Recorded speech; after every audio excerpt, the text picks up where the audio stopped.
o quinto painel Sustentabilidade na Cadeia Logística.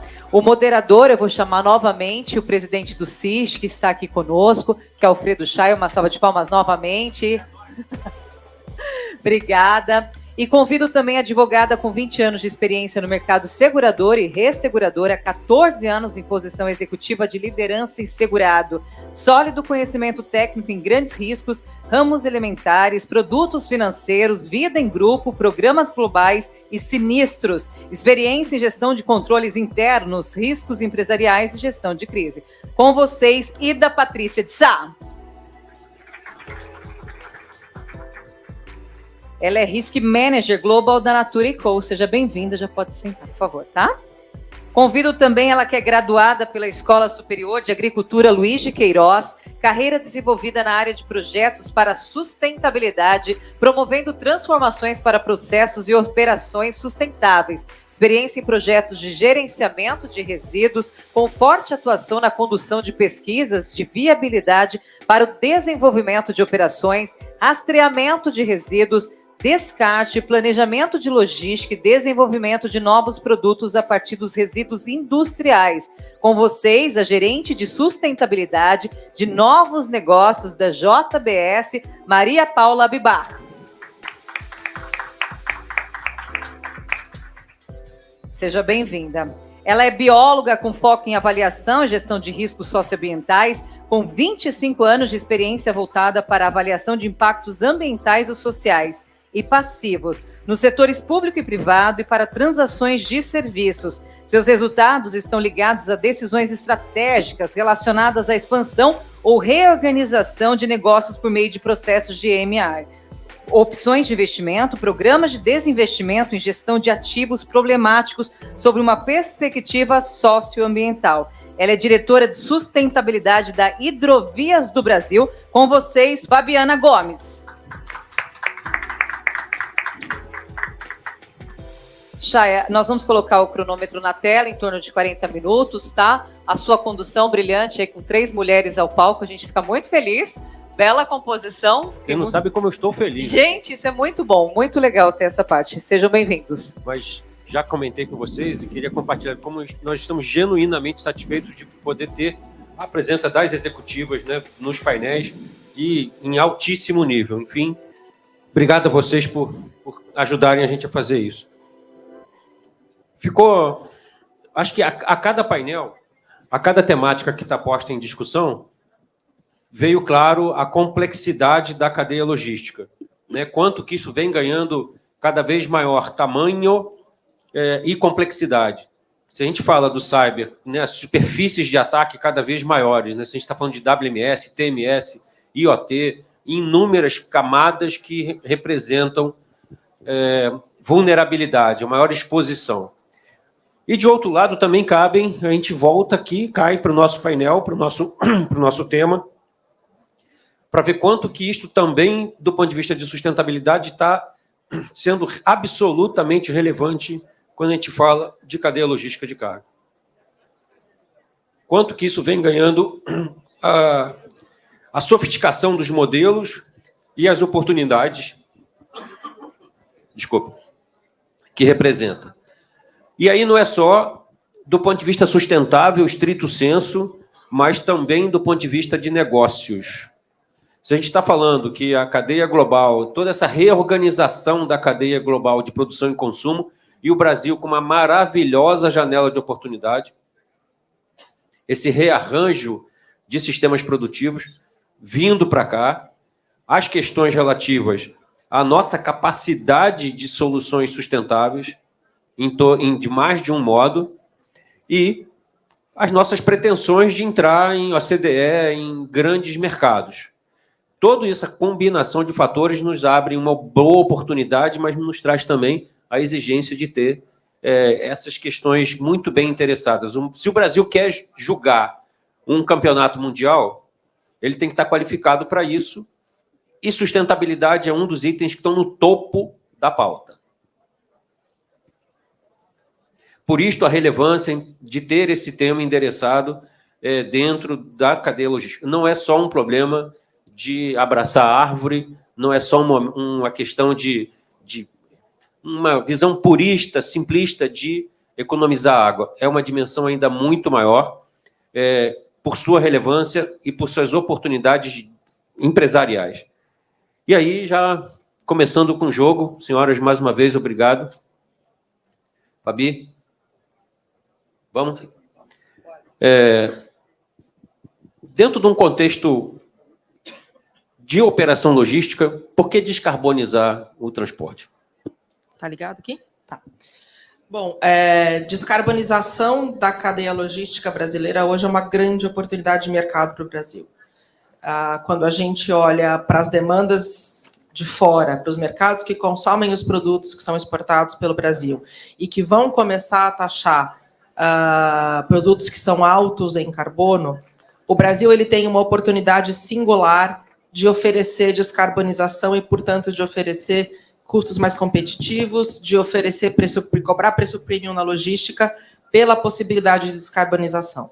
Quando a gente olha para a matriz logística brasileira, né, a gente falou de manhã de multimodalidade, a gente tem rodovia, a gente tem ferrovia, a gente tem hidrovia, a gente tem cabotagem, sem contar o transporte aéreo, quer dizer, é uma gama muito grande de possibilidades que juntas podem trazer um grande potencial de negócio para o Brasil. Então, eu acho que descarbonizar a cadeia logística é fundamental. Afinal, como a gente estava conversando, todo mundo vai ser escopo 3 de alguém aqui, né?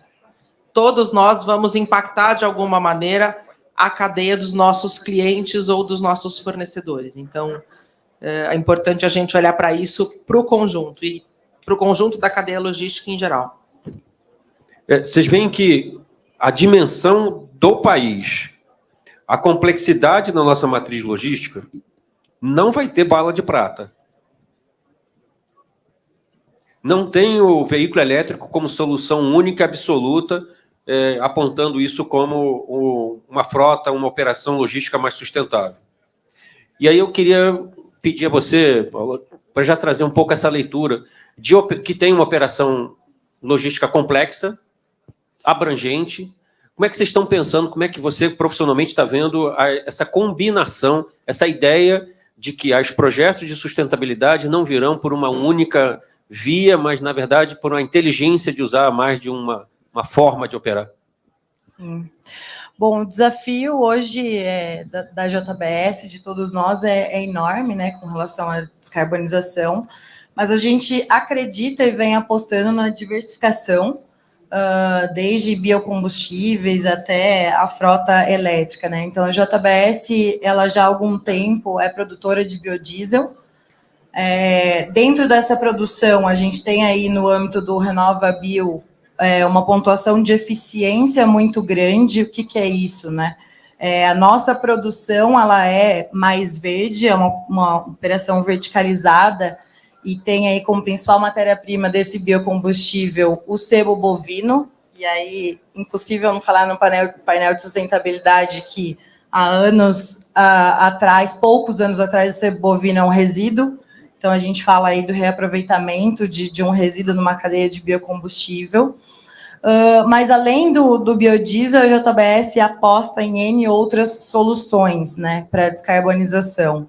Então, esse ano, a JBS começou a apostar na eletrificação dos veículos, com uma frota própria, prestando serviço ali para Swift, Friboi, Seara, que é do grupo JBS, mas também trazendo esse serviço, né, de locação de veículos elétricos para outras empresas que têm o mesmo desafio que o nosso, porque, como a Fabi falou, em um determinado momento a gente vai se encontrar. Esse desafio é enorme, mas a gente precisa dar as mãos para trazer as melhores soluções.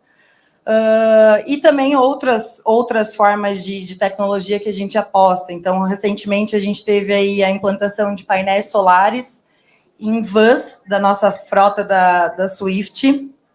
Essas vans, não sei quem aqui já conhece, mas são mini mercados, né, que andam aqui em São Paulo e nas principais capitais. E esses painéis solares vêm aí dando o suporte para os componentes elétricos dessa van, para a máquina de cartão, para o computador que essa van utiliza, fazendo com que esse veículo não fique ligado no tempo de operação e de venda dessas mercadorias. Então, eu trago alguns exemplos para a gente entender que tanto pequenas ações, né, como essa das vans, como até a produção de um biocombustível, são, de fato, estratégias, né, e onde a JBS busca procurar oportunidades para o plano de descarbonização e também para cumprir o nosso desafio maior, que é ser net zero até 2040. Então, é um pouquinho do que a gente aposta e, com certeza, estuda para que outras formas e outras soluções possam fazer parte também do nosso desafio. Vocês veem a correlação, como está estabelecida aqui, entre logística, sustentabilidade e as novas cenários de risco e subscrição de seguro? Nós estamos falando de operações que vão trazer cada vez novos riscos. O risco vai transformar a implantação de soluções sustentáveis, combustíveis mais sustentáveis, e que, de novo, Paulo, como você traz, não vai ter um único modo, um único combustível, uma única solução no sentido, não vai ser só o elétrico, não vai ser só o biodiesel, não vai ser só o gás natural. Vamos fazer uma correlação, Peri, queria até pedir para você depois refletir um pouco sobre isso também, como é que a gente correlaciona uma iniciativa de sustentabilidade com a incorporação de uma frota movida a gás natural, eliminando, por então, 1.200 litros de óleo diesel do veículo, e quanto que isso altera o perfil de risco ambiental. Como é que essa correlação se dá? Como é que a gente vai fazer o rodoviário como conexão entre os modos de transporte dos eixos principais, seja o fluvial, seja o ferroviário? Então, a própria operação logística, quando incorpora essas boas iniciativas de sustentabilidade, também alteram o seu perfil de risco e, invariavelmente, o fazem na direção de um risco melhor. Não apenas o ganho de eficiência como sistema logístico, num país que tem 17% do PIB gastos em custo logístico. Então, é um pouco nesse sentido. Aí tem aí ferrovia fazendo ligação norte-sul, leste-oeste, temos cabotagem. Como é que a gente reestrutura a logística do país? É isso que, no final da história, a gente tem a ajuda delas para nos trazer esses alertas, a gente refletir um pouco mais nesse contexto onde, por obrigação profissional, estamos inseridos. Fechado? E aí, Paula, como é que você precisa levar, para você poder botar a tua frota de empurradores operando a gás natural, você precisa ter o acesso do gás que está no offshore. Então, nós estamos com gás a alguns milhares de quilômetros de distância da costa, tendo que chegar no centro-oeste para poder alimentar aquilo que é o eixo fluvial, né, da nova fronteira do Arco Norte. Então, é um desafio bem legal. Enfim. É um desafio importante e tem uma coisa aqui que eu acho que é interessante a gente comentar, né? A Hidrovias do Brasil ela tem um compromisso de ser carbono neutro 2030, mas eu tenho uma frota que é muito longeva. A minha frota são barcos, são empurradores, são navios. Como que a gente vai conseguir esse compromisso, né? E quando a gente olha o inventário de gases de efeito estufa da companhia, óbvio que a gente tem um grande ofensor, que é o consumo de combustível fóssil. E aí a gente tem que apostar em algumas matemáticas para fazer isso acontecer. Uma das matemáticas é olhar para a compensação e para a compra de crédito, tá? E aí, olhando para os compromissos sustentáveis da companhia, a Hidrovias tem um compromisso de regeneração ambiental, porque opera em ecossistemas que são sensíveis, né? A gente opera na Amazônia, a gente desce o Pantanal, a gente desce o Chaco paraguaio. Como fazer isso? Então, a gente aposta na compensação, considerando predominantemente o crédito de floresta em pé, porque aí eu já converso com o meu compromisso de regeneração e, paulatinamente, a gente vai descarbonizando a frota à medida em que os empurradores vão envelhecendo, à medida que a gente vai mudando tecnologia, até porque, só para fechar, como a Paula comentou, a variedade de combustíveis fósseis, de combustíveis renováveis, ela vai crescer. Não adianta eu sair fazendo mudança de motor e conversão de motor hoje, se amanhã talvez apareçam mais 2 ou 3 combustíveis e talvez não tenham combustível só. Eu acho que isso é uma coisa que é importante a gente comentar também. Talvez eu não use um combustível só, né? Hoje nós temos empurradores elétricos, por exemplo, fazendo manobra no porto, que é aquele empurrador que fica montando o meu comboio. Ele faz uma operação curtinha e ele opera numa área que é muito densa, perto do porto da Companhia Docas do Pará. Já tem muito barco ali, já tem muito ruído, já tem muita vibração, já tem muita emissão. Então, a gente vai montando meio que um quebra-cabeça para entender para cada empresa, né, o que vale para hidrovias é diferente do que vale para a Natura, diferente do que vale para a JBS. Para cada empresa, qual é esse mix que faz sentido? E você, na tua fala, você traz a lógica do tem um aspecto de sustentabilidade e tem um aspecto de gestão de risco climático, porque você ainda tem as questões de maré, de vazão Exato. de rio para poder dar calado e capacidade de operação. Gente, a Hidrovias do Brasil, ela transporta grãos, a gente navega, né? Eu tenho operação portuária. Então, não só para mim, mas para a JBS, que tem criação de gado e que tem pasto, enfim, para a Natura, que depende de ativos da biodiversidade para muitos dos seus produtos, entender o risco climático é fundamental. E aí eu posso me meter no mercado de seguros, não sou do mercado de seguros, mas vivo isso, como o mercado de seguros olha para as empresas, trazendo um pouco até a questão da portaria que a SUSEP vem trazendo, como que o mercado de seguros olha para as empresas do ponto de vista de risco climático, né? Como as empresas estão olhando com um olhar de médio e longo prazo para as mudanças climáticas e o que este cenário vai trazer para suas operações. E, de novo, a receita não é uma só, não é diferente para mim, é diferente para a Natura, é diferente para a JBS, para quem tem ativo portuário. Para a cadeia logística, essa é uma conversa muito importante. E é uma conversa que tem que começar a ser feita agora. Obrigado, Paulo. Eu peço licença para destacar mais um aspecto que ela trouxe. Número 1, sustentabilidade não é um negócio para o futuro, não é uma técnica, uma metodologia, uma política, é algo para ser implementado imediatamente. Número 2, o setor de logística de carga já tem os meios e recursos para dar os primeiros passos na implantação desses controles logísticos. Então, mais oportunamente, se a gente ainda tiver mais tempo, eu queria que você voltasse ao ponto para a gente destacar aqui o seguinte. Número 1, o empurrador elétrico como caminhão elétrico estão provados como opção local, urbana e portuária, enquanto os veículos a gás ou a outros combustíveis terão a solução, são mais eficientes na longa distância. O elétrico já se mostrou que performa melhor na curta, urbano, naquele anda e para da cidade, enquanto o gás natural, numa estrutura de país como temos, está mais longe. Só que tem uma outra coisa. Então, enquanto estamos usando óleo diesel, os sistemas de rastreamento e gestão de frota poderão já cumprir esse papel de otimizar a distância percorrida, o consumo de óleo diesel, ato contínuo, a pegada de carbono. Então, as ações de sustentabilidade já estão acessíveis ao mercado que operamos do jeito que já está, que ele já existe. Eu queria insistir nisso, e aí depois, Paulo, você puder ter um tempinho de voltar a esse ponto, mas eu queria perturbar um pouco a Ida. Ela já mandou aqui a letra do tipo, e aí, como é que fica esse mercado financeiro, o mercado de seguro, com a atratividade, com essa propensão de olhar diferente para aqueles que estão fazendo diferente. Então, como é que as questões de sustentabilidade se transformam em benefício financeiro direto para as operações? É verdade. Boa tarde a todos.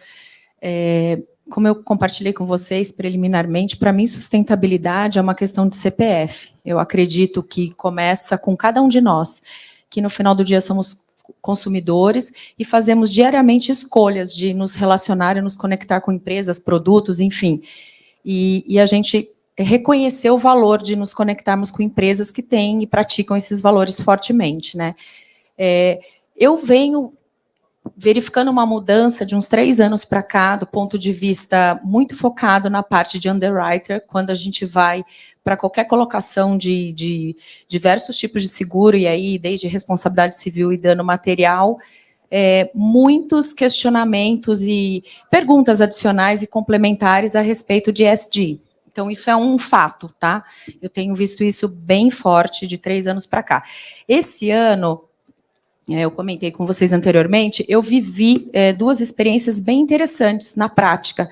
A primeira delas é 2 grandes brokers que trouxeram para a gente uma possibilidade da gente criar um score de ESG para a nossa empresa. No começo parecia uma coisa meio intangível, mas como que funciona isso? Como que a gente vai fazer isso? É um questionário intenso, técnico, longo, e que no final do dia ele gera uma nota para a nossa empresa, uma nota de ESG. E essa nota ela é vista pelo mercado de seguro e de resseguro de forma padronizada e que nos dá algumas possibilidades de vantagens na hora de negociar algumas colocações. Tem alguns mercados, ainda poucos, que, dependendo da sua nota de ESG, ele até te dispensa. Ele prefere não entrar ou entrar num layer mais de excesso, não ficar na primária. Então, já tem uma conversa madura nesse sentido, tá? Então, esse foi um ponto bem importante que eu experimentei esse ano. Vocês podem imaginar, mas a Natura tem um ESG sim, mas eu trabalho na holding, que a gente conecta 4 grandes marcas, a Avon, a The Body Shop, a Natura e a Aesop. E as outras marcas, elas ainda estão amadurecendo nesse processo, então esse questionário para cada marca foi bem importante, está na colocação de programas mundiais aí que estão espalhados em mais de 100 países. O segundo ponto que eu experimentei, e esse foi muito bom do ponto de vista financeiro, óbvio, foi que eu fiz 2 colocações bem relevantes com placement em UK, e que nós tivemos uma perspectiva muito positiva na hora de negociar condições comerciais, técnicas, e com um saving muito expressivo. Então, foi a primeira vez que eu vivi como segurado a compra de um programa de seguro, uma colocação com vantagens baseadas na nossa perspectiva de ESG. Quer dizer, o aspecto que é a expressão comum no setor, que é de apetite, né? O interesse daquilo, né? Underwriting sobre aquela atividade e precificação, né? Sim, sim. E conversas muito maduras, muito maduras. 2 mercados de excesso em Londres que trouxeram especialistas de ESG para conversar tecnicamente com o time de ESG da Natura, no mesmo nível, e conversas técnicas profundas. Então, não é um questionário, um PowerPoint, um link da web de RI, não. Eram conversas que buscavam, de fato, entender e agregar aquele posicionamento da empresa, as práticas da empresa dentro daquela estrutura. E foi muito relevante e satisfatório, foi bem bacana. Vocês estão vendo a dimensão em que o assunto pode chegar, se afastando daquela imagem simplória de abraçar a árvore, para vir para o mercado efetivamente de negócio. Como é que a gente faz sustentabilidade, cumprir seu papel como foi concebido, né, a bem-estar de todos nós, mas, ao mesmo tempo, isso virá, sim, tangibilizar no nível do negócio. Ao mesmo tempo que no passado, e aí estou vendo aqui alguns... Sérgio está aqui na minha mira de tiro, por isso eu vou tomar a liberdade de mencionar, quanto que o mercado de property para risco de armazém está cada vez mais criterioso, cada vez mais restritivo, que é o teu ponto, quando você fala, não, aquela operação que é restrita, que tem uma aceitação muito restrita, passou a estar com um apetite interessante, e mais do que apetite, virou precificação, desdobrou para o final da história. Então, aquela operação de armazém virou um critério, qual o nível de segurança que você tem de incêndio, de invasão. Tivemos vários clientes nesse sentido. O cara queria uma avaliação, fazia uma lista curta dos endereços que tinha interesse e depois, dado a avaliação final de risco, ele escolhia onde ele ia. O que a Ida está trazendo é exatamente essa lógica. O cliente olha a operação do ponto de vista de sustentabilidade e diz o seguinte, não, você eu quero e você não vai apenas querer. Eu vou te remunerar, vou te premiar, vou te reconhecer como tal. Perfeito, obrigado. E aí, se falar, de novo, em sustentabilidade e logística, nós estamos falando de um mercado tanto de frota, e aí logística, temos que discutir naturalmente armazenagem. Então, quanto que a gente está falando de operações de armazenagem que também precisam estar com esse olhar de sustentabilidade, de controle, de consumo de água, de consumo de energia, né, de geração de resíduo, certo? E se falar de pandemia e todo o boom de logística que veio, né, os investimentos, alguns 10 a 6 de reais que entraram no mercado de logística, com construção de galpão, está aí também, de novo, uma boa oportunidade. Fechado? Mas aí, Fabi, sobrou de volta para você, né? Diga. Sobrou de volta. Eu queria te escutar um pouco nessa dinâmica de mercado financeiro, ter o reconhecimento das iniciativas efetivamente sustentáveis. Como é que você está vendo isso? Ela falou do ponto de vista do mercado securitário, por dizer assim, desse mercado de risco, Lloyds como uma grande referência disso. Mas como é que está o mercado financeiro também, olhando esse outro lado, a questão do mercado financeiro aportando grana em iniciativas que tenham real sustentabilidade? Para dar um dado concreto aqui, né, um exemplo. A Hidrovias do Brasil, ela abriu seu capital em setembro de 20. Eu entrei na companhia em agosto de 20, quando a diretoria de sustentabilidade foi criada. Desde que eu entrei na companhia, 2 dias da minha semana são dedicados a conversar com investidores e responder a questões relacionadas à sustentabilidade, riscos socioambientais e descarbonização da operação.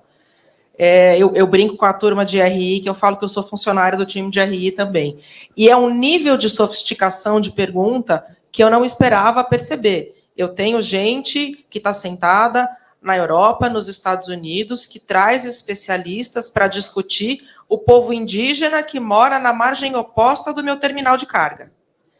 É nesse nível de profundidade, é neste nível de detalhe que as questões estão sendo feitas. E, por óbvio, na mesma medida em que vem o questionamento e vem a cobrança, vem também a parceria de longo prazo, a hora que esse investidor se sente tranquilo ao entender que, sim, a companhia olha para as externalidades, para as suas externalidades, entende os seus riscos, entende o que é material para a sua operação e endereça isso de maneira consistente. O que a gente costuma falar lá na Hidrovias e que, de fato, atrai esse investidor de longo prazo é que a gente constrói a jornada com transparência e aos olhos do público, né? Eu acho que é importante contar aqui, a Hidrovias do Brasil é uma empresa de 12 anos. É uma empresa muito jovem, que está começando a sua caminhada na sustentabilidade, né? E aí, nos comparando com Natura, nos comparando com JBS, que são empresas que têm anos de mercado, o que eu quero mostrar?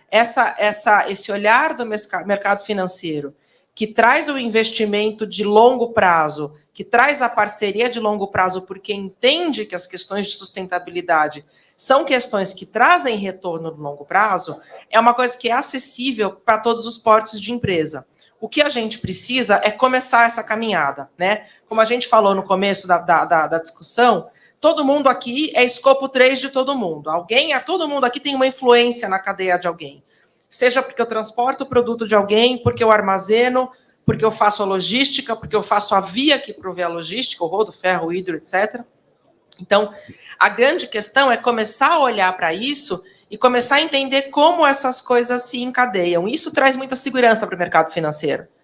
E traz segurança para os investidores, para os cotistas dos fundos que investem nas nossas companhias e que demandam esse tipo de informação. Então, eu acho que a grande questão aqui é olhar para isso e falar, puxa, dentro da minha companhia, dentro das possibilidades da minha companhia, por onde que eu começo? Né? O que é material? Quais são as externalidades deste negócio? Como é que ele se conecta com outros negócios? E começando essa jornada. O mercado precifica isso de maneira muito vantajosa, vê isso com muito bons olhos, e aí sobe os ratings, enfim, tudo isso que... E aí vira o ciclo virtuoso. Exato. Perfeito. Nós falamos um pouco, até aqui a gente veio correlacionar um pouco no aspecto, né, de sustentável na linha de ambiental, na linha climática, mas, Paulo, eu queria pedir a tua ajuda de novo para correlacionar com o elemento humano, né? Ainda com o olhar, né, nesse caso aqui, 60% da matriz logística operada por caminhão. Como é que a gente olha? Aí eu queria a tua ajuda exatamente naquele primeiro ponto, sobre gestão de frota, e nisso, se puder também rapidamente acrescentar a visão do elemento humano, né? Essa sustentabilidade voltada ao motorista. Quando a gente fala de sustentabilidade, o que primeiramente costuma vir na cabeça é a parte ambiental, né? A gente não pode negar, mas sustentabilidade é ver o todo, de fato, né? A gente tem aí no ESG o social, que é bastante importante, e trazendo um pouquinho a fala do Chaya, né, na questão de rastreadores e de todo esse controle né, operacional na cadeia da logística, tem também o benefício de se utilizar a tecnologia para trazer um bem-estar, né, para essas pessoas que estão aí fazendo acontecer na logística, para os motoristas, enfim, para toda essa cadeia. Então, essa tecnologia, ela vem através de um rastreador entender como está o motorista, né? No caso da JBS, a gente tem uma extensão territorial enorme no Brasil e a gente coloca aí os nossos motoristas para fazer o transporte do gado em terras que são de difícil acesso, de comunicação, essa tecnologia vem para ajudar a gente a entender o quão bem aquele motorista está naquele momento, né, e consequentemente, o quão seguro ele está para fazer esse tipo de operação, esse tipo de transporte. Junto com isso, a gente também tem jornada de trabalho, né? Hoje, a tecnologia nos auxilia muito nessa jornada, trazendo também a distância que a nossa frota, né, os nossos motoristas percorrem. A gente precisa ter a troca desses motoristas, a gente precisa ter o controle dessa jornada e pensar no bem-estar dele durante todo o trajeto dessa operação. Então, acredito que, né, a tecnologia aí vem nos auxiliar muito no aspecto social também, não só... Quando a gente pensa numa rota mais eficiente, a gente traz a descarbonização como papel de fundo, mas a gente também tem um potencial muito grande de trazer um benefício positivo para essas pessoas que estão, de fato, na operação. Então, sustentabilidade, né, a gente fala muito na JBS que não tem mais volta, é preciso caminhar, e nada mais do que a conexão de tudo, né? Do social, do ambiental, da governança, da transparência, enfim, de todo um desafio aí que a gente tem, não só climático, mas de realmente colocar a sustentabilidade aí à frente de muitas decisões que a gente tem no nosso dia a dia em todos os negócios. Então, acho que é um benefício enorme aí a gente ter a tecnologia a nosso favor no sentido social também. Vamos destacar, eu vou pedir sua permissão para destacar 2 ou 3 aspectos que eu colocou. Está claro que a gestão logística, tão complexa e interdependente como demanda um olhar transversal. Não é olhar só naquela pilar da vertical de que é só o roubo de carga, de que é só o acidente rodoviário, de que é só o dano ambiental, de que é só a questão da otimização de pegada de carbono pelo adequado uso, o tipo de combustível e a quantidade, né, em função da gestão de frota. Vocês estão vendo que tem uma realidade aí posta?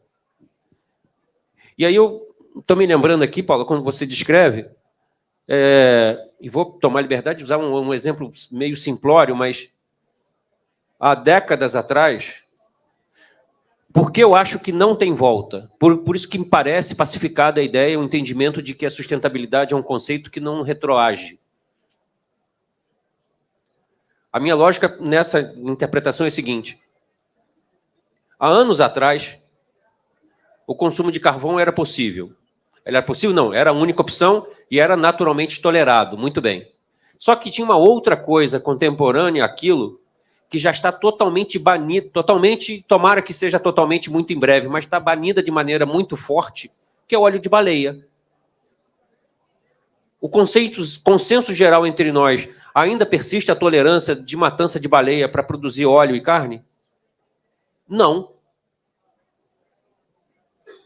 O conceito geral de consumidor, de nós como consumidores, de que a sustentabilidade é um drive a ser considerado, sim, nas tomadas de decisão, de escolha de produto, de serviço, seja como pessoa física, seja como contratante, seja como PJ.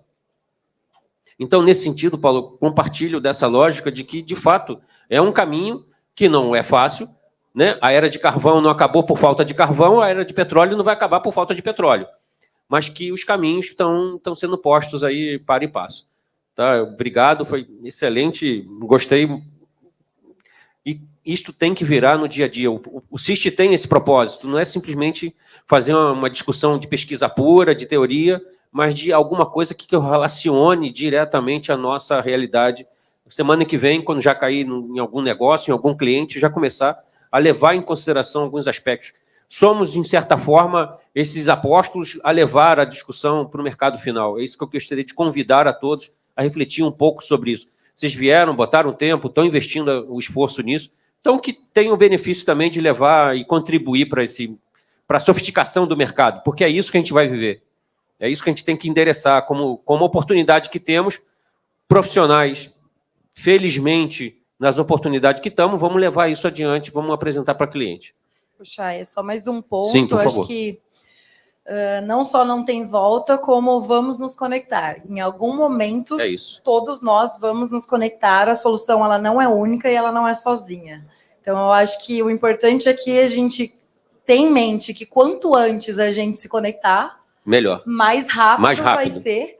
E mais a gente vai atingir os objetivos. Então, acho que sustentabilidade é um pouco disso. É conexão, porque o desafio é grande e ninguém vai fazer sozinho.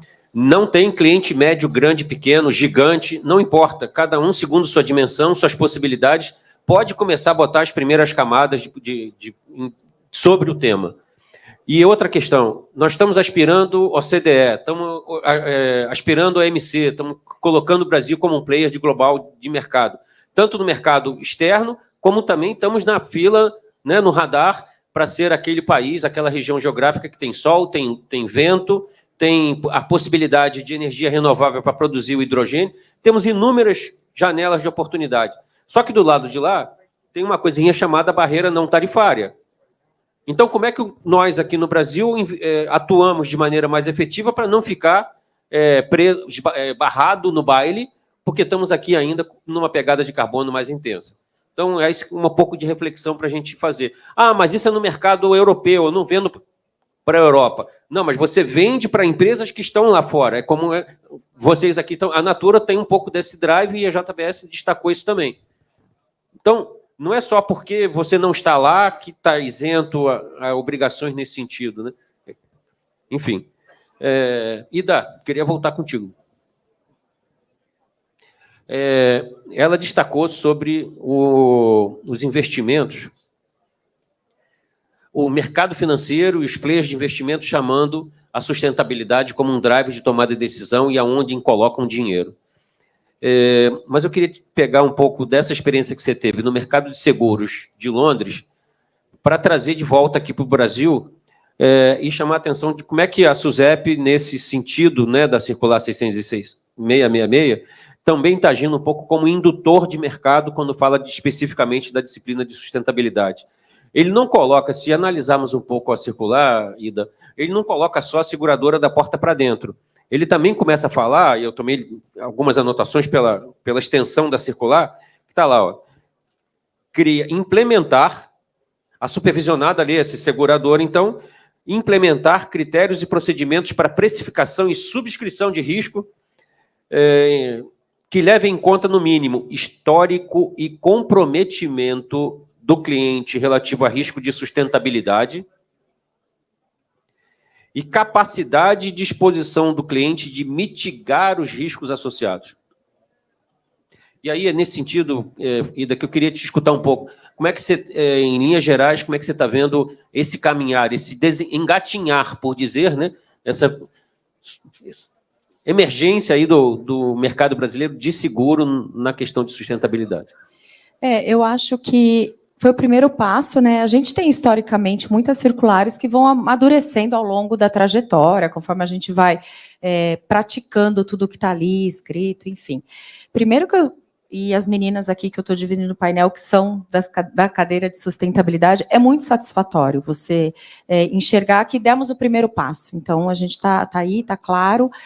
A questão do segurado ainda ela é um pouco tímida, né? Quando ela fala olhar o segurado, como o segurado é capaz de mitigar, enfim, e tratar isso. É que, para mim, dentro da estrutura da organização que eu estou, é bem mais leve seguir com essa agenda, que é uma agenda... o grupo Natura, ele nasceu sustentável, né? A sustentabilidade é o nosso DNA. E a gente pratica isso de forma muito intensa. E desde na rotina administrativa, que a gente tem folha de sulfite reciclado, a gente não tem copo plástico em hipótese alguma, isso é uma ofensa. Se você for me fazer uma visita, você justa sabe causa, disso, você vai ganhar um copo de papel, eu tenho que levar o meu. Desde essas pequenas ações, até, por exemplo, a gente tem site, a gente tem um site em Belém, que a gente compartilha uma fábrica de sabonete com um warehouse, que é 100% sustentável. Então, a gente captura a água da chuva, a gente usa energia renovada. Vai captar a glicerina que veio, né? A gente segmento de proteína. Zero produção de lixo. Então, tem o que não é reciclado, o orgânico, a gente trata numa compostagem, numa operação linda. Então, a gente faz isso genuinamente em todos os sentidos. Até compartilhei com vocês, os carros da companhia dos executivos os cartões de combustível são programados para só colocar álcool, a gente não pode colocar gasolina.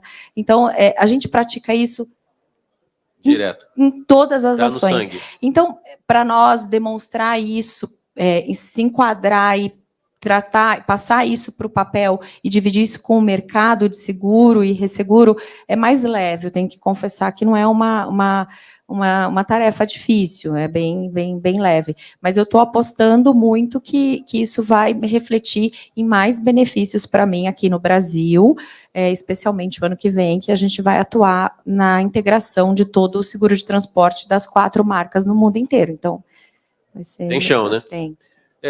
Parece mercado de Londres, significa grandes empresas que estão indo buscar a necessária capacidade de resseguro, colocações globais. Mas se nós olharmos o mercado local, isto já é uma possibilidade. De novo, na lógica de pequenas, médias, grandes, gigantes, operações locais. Já dá para ir aos poucos e pensando sobre isso, à mesma medida que também o Brasil tem acelerado um pouco os dramas, inclusive algumas tragédias humanas com incêndios em boates e o que quer que seja, incorporou as discussões de sprinkler, proteção contra incêndio. Essas outras medidas já incorporou as discussões, né, de gestão de risco, acidente e dano ambiental, vai progressivamente incorporar também esse drive de sustentabilidade. Obrigado. Eu acho que estou me lembrando aqui também um pouco como vocês descreveram, a história de que o mercado financeiro já opera há alguns anos, algumas décadas quase, com a questão de governança. Não é isso? Então está lá a SOX, está vários controles para ele remunerar melhor o papel daquelas que demonstram governança. Se você pega a B3, está lá um novo mercado com papéis que estão melhor remunerados, precificados, porque o cara mostra algum controle. O que a Ida trouxe, todo o painel mostrou, para sustentabilidade também. Esse é um caminho que já está posto. Foi excelente, senhoras, muito obrigado. É a mesma coisa com sustentabilidade. Inclusive, a regra para o novo formulário de referência para 23, o capítulo de sustentabilidade está gigante. Perfeito. Acabou de sair, assim, está todo mundo fazendo treinamento com isso. O capítulo de sustentabilidade é enorme. Então, assim, a gente vai ser cobrado. Isso é fato. Tem que começar. Então, senhoras, muito obrigado. Espetacular, um tema apaixonante, extenso, desafiador para encaixar, né, numa janela de tempo que temos, mas, lógico, não pretendíamos esgotar o assunto e foi muito legal. Obrigado. Vamos lá. Peço a gentileza de vocês virem ao centro para fazer foto. Por favor, pode descer. Vamos receber o mimo do CIST. Mayra vai entregar para vocês. Por favor. Podem descer já com o celular, porque daí é mais prático do que vocês subirem novamente. Por favor, tá bom?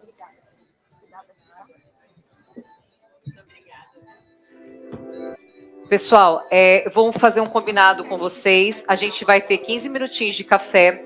Depois tem mais sorteio, como sabem, está aprovado, que é só para quem está aqui dentro. Tem uma palestra motivacional incrível, repleta de mágica aqui para vocês também. E algumas outras particularidades e palavras dos nossos diretores, tá bom? Aproveitem o cafezinho e voltem rapidinho, tá? 15h10 eu começo a chamar. Obrigada.